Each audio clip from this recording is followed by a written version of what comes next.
Hello students. Previous class में previous class में हमने inexhaustible natural resources and exhaustible natural resources के बारे में डिस्कस किया था। हमारा चैप्टर नंबर 5 चल रहा है क्लास 8th का एनसीईआरटी बुक का, कोल एंड पेट्रोलियम। आज हमारा नेक्स्ट टॉपिक है कोल के बारे में। कोल जो होता है ये एक ब्लैक कलर का सब्सटेंस होता है जो एज अ फ्यूल की तरह यूज़ किया जाता है। फॉसल फ्यूल के बारे में मैंने बताया था, it is a part of a fossil fuel. इसके अंदर आपको याद रखना है कि ये फ्यूल की तरह यूज़ किया जाता था, और पहले के टाइम में ये फूड खाना बनाने में और स्टीम इंजन में, रेलवे के स्टीम इंजन्स में यूज़ किया जाता था। लेकिन आज की तारीख में हम इसे थर्मल पावर प्लांट में यूज़ करते हैं। इंडिया के अंदर थर्मल पावर प्लांट सबसे ज़्यादा है और इसी से इलेक्ट्रिसिटी प्रोड्यूस की जाती है। थर्मल पावर प्लांट में बेसिकली हम वाटर को स्टीम में कन्वर्ट करके और उस स्टीम को एक टरबाइन पे मारते हैं, और फिर वो एक मशीन लगाई जाती है जिसे डायनेमो कहा जाता है। वो इलेक्ट्रिसिटी बनाने में मदद करता है, मैकेनिकल एनर्जी को इलेक्ट्रिकल एनर्जी में कन्वर्ट करने में हेल्पफुल होता है। फिर बात करते हैं कि कोल जो है वो बना कैसे। अबाउट 300 मिलियन ईयर अगो अर्थ पर एक डेंस फॉरेस्ट था। वो डेंस फॉरेस्ट के आसपास का एरिया वेटलैंड था, उसे वेटलैंड ही कहते हैं। जो समुद्र या फिर कोई वाटर रिसोर्सेज के पास हो। ये ये जो वाटर वेटलैंड और ये फॉरेस्ट जो है था, ये नेचुरल प्रोसेस होने के कारण फ्लड आया। नेचुरल प्रोसेस जैसे कि फ्लड या फिर कोई अर्थक्वेक, ऐसा कुछ आया जिस वजह से ये डेंस फॉरेस्ट जो था वो ज़मीन के अंदर बर्ड हो गया, दब गया। और कई जैसे जैसे टाइम जाता गया, ये और ज़मीन के अंदर गए। और आप जानते हो कि ज़मीन के अंदर बहुत ज़्यादा टेम्परेचर है, और उसी के साथ उस पर हाई प्रेशर भी अप्लाई हुआ। हाई टेम्परेचर और प्रेशर अप्लाई होने के कारण ये जो थे डेड प्लांट जो थे, ये कन्वर्ट हो गए कोल के अंदर। और यही जो प्रोसेस है, slow conversion of dead vegetation is known as carbonisation. और यहाँ मैंने फॉसल फ्यूल की भी डेफिनेशन लिखी है। आप अपने नोट्स बुक में या फिर कई नोट्स बना रहे हैं वहाँ इसे ज़रूर लिख लीजिएगा। नेक्स्ट बात करते हैं कि ये जो कोल है ये एनर्जी कैसे प्रोवाइड करता है। आप जानते होंगे किसी भी चीज़ को जलने के लिए ऑक्सीजन की ज़रूरत होती है, और कोल जो होता है वो एक कार्बन से बना हुआ सब्सटेंस है। कार्बन जो होता है वो पीरियोडिक टेबल में 6 नंबर पे आता है और इसका सिंबल सी होता है। मैंने यहाँ लिखा है कि कार्बन जो होता है उसका सिंबल सी है, और ये ऑक्सीजन की प्रेजेंस में जब चलता है तो ये एक बाय प्रोडक्ट रिलीज़ करता है जिसे कार्बन डाइऑक्साइड कहते हैं, और साथ में एनर्जी रिलीज़ करता है।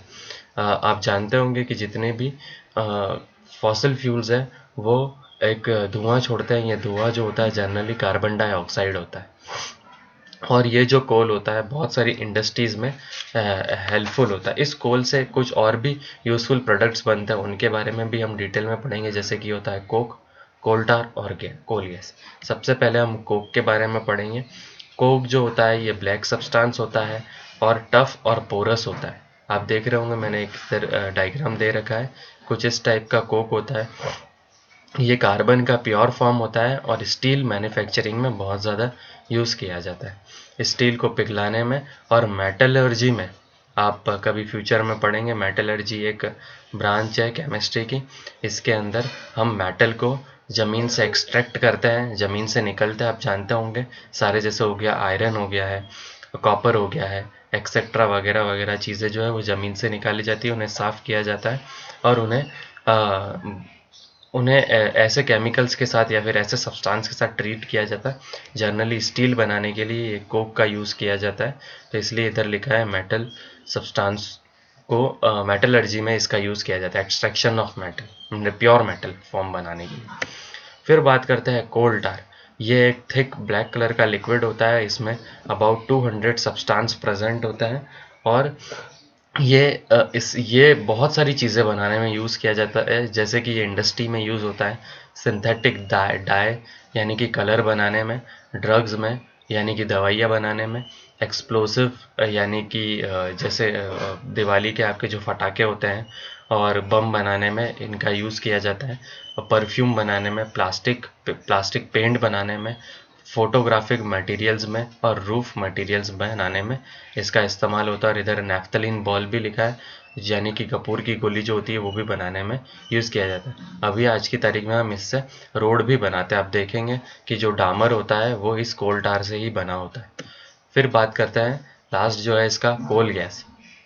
कोल गैस जो होता है कि ये कोल को गर्म करने पर जो गैस कन्वर्ट होती है, कोक से या फिर कोल से जो गैस कन्वर्ट होती है वो कोल गैस कहलाती है, और ये फ्यूल की तरह यूज़ होती है बहुत सारी इंडस्ट्रीज़ के अंदर। और कोल गैस के बारे में थोड़ा सा और बता देता हूँ मैं कि लंदन में 1810 में, यानी 1810 के अंदर, 1810 में इससे स्ट्रीट लाइट्स बनाने का काम चालू हुआ था, और 1820 में न्यूयॉर्क में तो ये पहले as a source of electricity में भी काम आती थी।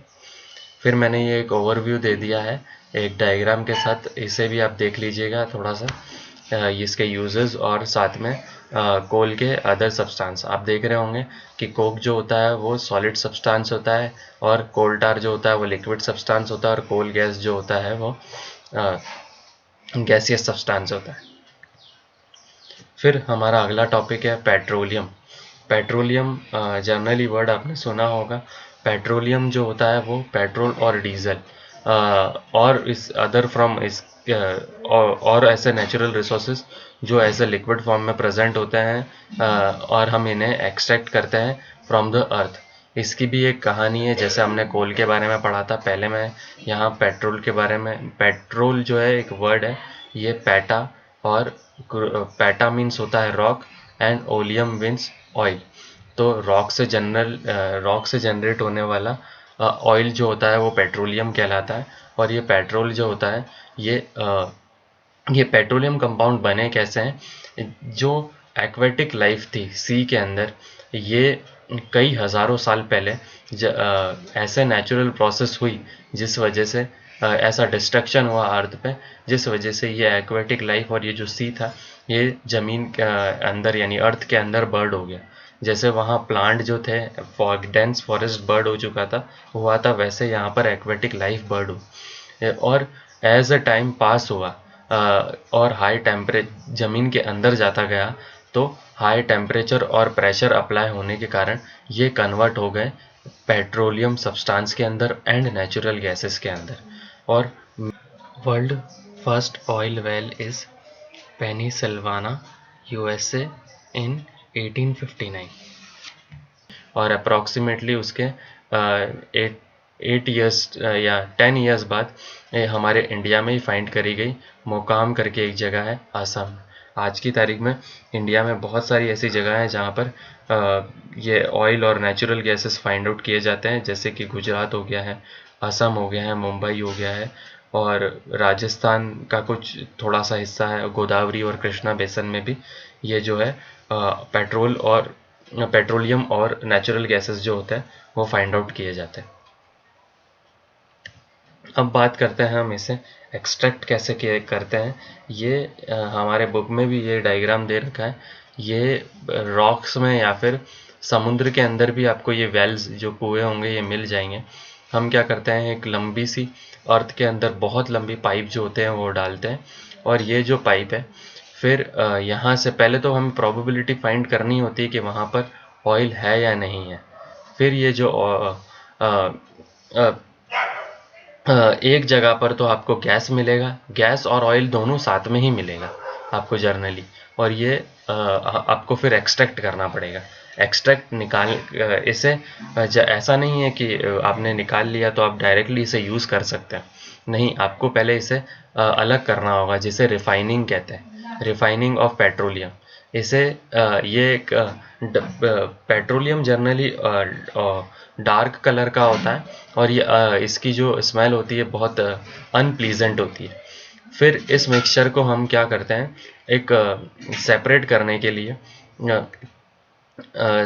करने के लिए ऐसी एक फर्नेस होती है, उसमें गर्म करते हैं, इसे पेट्रोलियम रिफाइनिंग कहते हैं।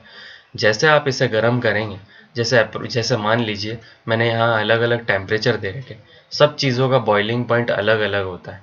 जैसे मान लो वाटर का बॉइलिंग पॉइंट कितना होता है, ये आप मुझे कमेंट सेक्शन में लिख कर बताएंगे। वैसे ही यानी वाटर किस टेम्परेचर पे जो होता है वो गर्म होकर गैस में कन्वर्ट होना स्टार्ट होता है। वैसे ही पेट्रोलियम कंपाउंड के अंदर जैसे मान लीजिए पेट्रोल प्रेजेंट है, तो पेट्रोल का बॉइलिंग पॉइंट कुछ और है। जैसे मैंने यहाँ लिखा है कि डीजल का जो है वो 200 डिग्री सेल्सियस है। तो जैसे ही आपने टेम्परेचर अप्लाई करना चालू किया, तो पहले आपने 20 डिग्री सेल्सियस उसे जैसे ही टेम्परेचर मिला, आप कॉन्स्टेंटली 20 डिग्री सेल्सियस पे उसे गर्म कर रहे हैं, तो आपको पेट्रोलियम गैस मिल जाएगी, वो आप अलग कर लीजिएगा। फिर आपने टेम्परेचर बढ़ाया और 40 डिग्री सेल्सियस आपने अप्लाई किया, तो आपको गैसोलीन, ये गैसोलीन जो होता है इसे ही पेट्रोल कहा जाता है। गैसोलीन जो है आउट ऑफ अदर कंट्रीज में कहा जाता है, जैसे यूएसए हो गया, वहाँ पर गैसोलीन कहा जाता है, पेट्रोल नहीं कहा जाता। फिर आपने टेम्परेचर इंक्रीज किया तो 70 डिग्री सेल्सियस दिया, तो नेफ्ता आपको मिल गया। 120 डिग्री सेल्सियस दिया कांस्टेंट स्पीड के साथ, तो आपको केरोसिन मिल गया। वैसे ही आपने 200 डिग्री सेल्सियस दिया तो आपको डीजल मिल गया।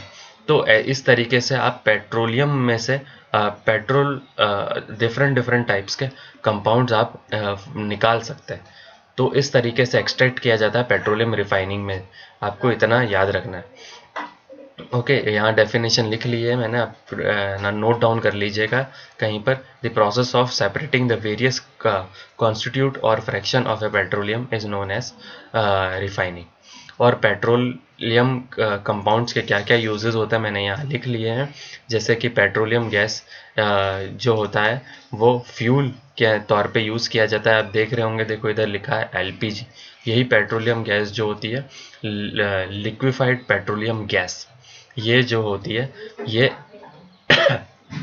ये यूज़ की जाती है हमारे घरों में एज अ कुकिंग के अंदर। जो 20 डिग्री सेल्सियस पे मैं यहाँ बता रहा था, गर्म होकर अलग की जाती है। फिर पेट्रोल जो होता है आप जानते होंगे मोटर व्हीकल्स में बहुत ज़्यादा यूज़ होता है। केरोसिन्स पहले यूज़ होता था लेकिन अब बंद हो चुका है। फिर है डीजल जो होता है वो भी यूज़ किया जाता है, और लुब्रिकेंट ऑयल और अलग अलग सब्सटेंस जो होते हैं वो अलग अलग तरीके से यूज़ किए जाते हैं। देखिए आप, ये नहीं है कि एविएशन फ्यूल अलग होता है। एविएशन फ्यूल मतलब जो आप प्लेन्स के अंदर जो फ्यूल डाला जाता है वो अलग होता है। उसके अंदर पेट्रोल और किसी और चीज़ का मिक्सचर डालकर और उसे तैयार किया जाता है। वो बहुत लाइट होता है ताकि प्लेनों में डालकर वो इतना हैवी नहीं हो, वो उस प्लेन को उड़ा सके।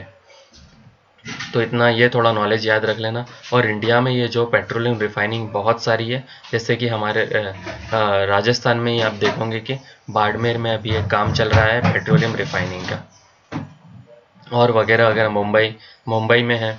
और इंडिया की सबसे बड़ी जो पेट्रोलियम रिफाइनिंग है वो भी बनने जा रही है रत्नागिरी महाराष्ट्र में। ये थोड़ा बेसिक नॉलेज है, थोड़ा आप याद रख लीजिएगा।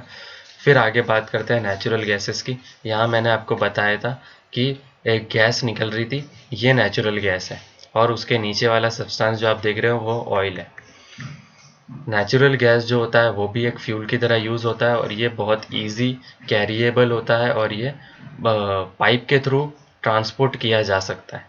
ये लेस पोल्यूटेड होता है, ज़्यादा पोल्यूशन नहीं फैलाता। जैसे कार्बन डाइऑक्साइड रिलीज़ कर रहे थे, ज़्यादा मात्रा में रिलीज़ कौन कर रहा था, ये कोल हो गया है और पेट्रोल हो गया है, ये ज़्यादा, डीजल हो गया है, ये बहुत ज़्यादा मात्रा में कार्बन डाइऑक्साइड रिलीज़ करते हैं। बट नेचुरल गैसेस इतनी ज़्यादा मात्रा में पोल्यूशन नहीं कॉज करते। और ये इस गैस को हम क्या करते हैं, कॉम्प्रेस कर देते हैं, दबा देते हैं, इसलिए इसका नाम हो जाता है कॉम्प्रेस नेचुरल गैस। ये कॉम्प्रेस नेचुरल गैस का फार्मूला जो होता है, ये इसमें जनरली मीथेन होता है। मैंने यहाँ लिखा नहीं, आप लिख लीजिएगा। ये फार्मूला CH4 जो मैंने लिखा है मीथेन का फार्मूला, इसके ब्रैकेट में मीथेन लिख लीजिएगा। ये CNG के अंदर जो गैस होती है वो मीथेन गैस होती है। कभी एग्जाम में क्वेश्चन आए तो आप लिख लीजिएगा इसके बारे में। और ये इंडिया में भी कहाँ पाई जाती है, त्रिपुरा, राजस्थान, महाराष्ट्र और कृष्णा गोदावरी डेल्टा में। ये भी आपको थोड़ा सा याद रखना होगा। और ये जो सीएनजी का नेटवर्क जो है गुजरात में एक वडोदरा सिटी है, वहाँ पर भी बिछाया गया है, जिससे इजीली लोगों तक ये पहुंचाई जा सके। और आप देखोगे कि आजकल जो पेट्रोलियम कार आई है, पेट्रोल की जो कार आई है, उसके अंदर सीएनजी भी डालकर यूज़ किया जा सकता है। ओके, तो ये भी आप याद रख लीजिएगा कि सीएनजी को भी एज अ कार फ्यूल की तरह यूज़ किया जा रहा है। और सीएनजी रिक्शा आपने देखी होगी बहुत सारी जगह पर, उसमें यही नेचुरल गैस जो होती है ये डाली जाती है, जिससे वो फ्यूल की तरह यूज़ किया, ये लेस पोल्यूशन कॉज करती है। अब बात करते हैं नेचुरल रिसोर्सेज की लिमिट क्या है। नेचुरल रिसोर्सेज मतलब जो नेचर से एक्सट्रैक्ट किए जाते हैं। अब देखिए, ये नेचर से ऑटोमेटिकली बने रहे हैं अपने आप, ऐसा नहीं है कि हमने उन्हें ज़मीन में डाला तो कई सालों के बाद वो कन्वर्ट होंगे, नहीं, ये नेचुरल प्रोसेस है। तो ये नेचर पर ही डिपेंड करती है, ऐसा नहीं है कि हम इसे बना रहे हैं। तो ये बहुत ही लिमिटेड अमाउंट में प्रेजेंट है अर्थ पे, तो ऐसा नहीं है कि आप इसे अननेसेसरी यूज़ करें। तो इसे बनने में कई साल लगते हैं और ये पोल्यूशन भी कॉज करते हैं। अगर पोल्यूशन कॉज करेंगे तो क्या होगा, ग्लोबल वार्मिंग कॉज होगी। अब बात करते हैं ग्लोबल वार्मिंग क्या होती है। अर्थ का जो एवरेज टेम्परेचर है वो बढ़ना, वो ग्लोबल वार्मिंग कहलाता है। आप देखोगे कि डे बाय डे जो हो रहा है वो एवरेज टेम्परेचर जो है वो अर्थ का इंक्रीज हो रहा है। और अगर हम इसे कम लेस यूज़ करेंगे तो वो बेटर रहेगा एनवायरनमेंट के लिए भी और हमारे लिए भी और हमारे आने वाली फ्यूचर जनरेशन के लिए भी। ये जो मैंने इधर लिखा है सस्टेनेबल डेवलपमेंट, इसका मतलब यही है कि availability for a long period, हमारे आने वाले फ्यूचर जनरेशन जो है इसे यूज़ कर सके, यही सस्टेनेबल डेवलपमेंट कहलाता है, नेचुरल रिसोर्सेज का यूज़ कर सके। तो इसके लिए इंडियन गवर्नमेंट ने क्या किया, इंडियन नेचुरल रिसोर्सेज के लिमिट को कंट्रोल करने के लिए, लिमिट में रखने के लिए, ये एक PCRA नाम की एक ऑर्गेनाइजेशन बनाई है, जिसका नाम है पेट्रोलियम कंजर्वेशन रिसर्च एसोसिएशन। ये एडवाइस देती है पेट्रोल को सेव करने के लिए और डीजल को सेव करने के लिए जब हम ड्राइविंग करते हैं, और कैसे हम इससे बचा सकते हैं। तो ये PARC के कुछ मैंने टिप्स लिख रखी है, ये बुक की टिप्स है। जब आप ड्राइव करते हैं तो आपकी स्पीड जो होती है वो कांस्टेंट होनी चाहिए। ऐसा नहीं है कि आप कभी स्पीड को कम कर रहे हैं, ज़्यादा कर रहे हैं, उससे इंजन पे जो होता है लोड पड़ता है, और जो इंजन पे लोड पड़ेगा तो फ्यूल ज़्यादा यूज़ करेगा। फिर बात करते हैं कि आप देखोगे कि यहाँ एक ऐसा स्पीडोमीटर के अंदर, ये स्पीडोमीटर का डायग्राम, यहाँ ग्रीन कलर की लाइन होती है, ये 40 से 60 के बीच में होती है ये लाइन। ये इकोनॉमी लाइन है। इकोनॉमी लाइन का मतलब है कि आप इसी स्पीड में, कांस्टेंट स्पीड में चलाओगे तो आपका फ्यूल भी बचेगा और एनवायरनमेंट को भी कम कॉज होगा। तो इसलिए कम स्पीड में चलाना चाहिए, ज़्यादा स्पीड में नहीं चलाना, जिससे इंजन पे ज़्यादा लोड नहीं पड़े। और जब ट्रैफिक लाइट हो या फिर आप कहीं पर खड़े हो तो अगर तो उस समय आपको स्विच ऑफ रखना है इंजन को। ऐसा नहीं है कि आप अननेसेसरी जो है का इंजन्स को चालू रखें। और टायर के प्रेशर को भी इंश्योर रखना है हमेशा। अगर प्रेशर टायर में कम होगा तो फ्यूल ज़्यादा यूज़ करेगा। और रेगुलर मेंटेन रखना है आपकी जो है व्हीकल्स को, मेंटेनेंस जो है गाड़ी की प्रॉपर टाइम पे होनी चाहिए, जिससे वो कम से कम फ्यूल यूज़ कर सके। Okay, thank you for today class.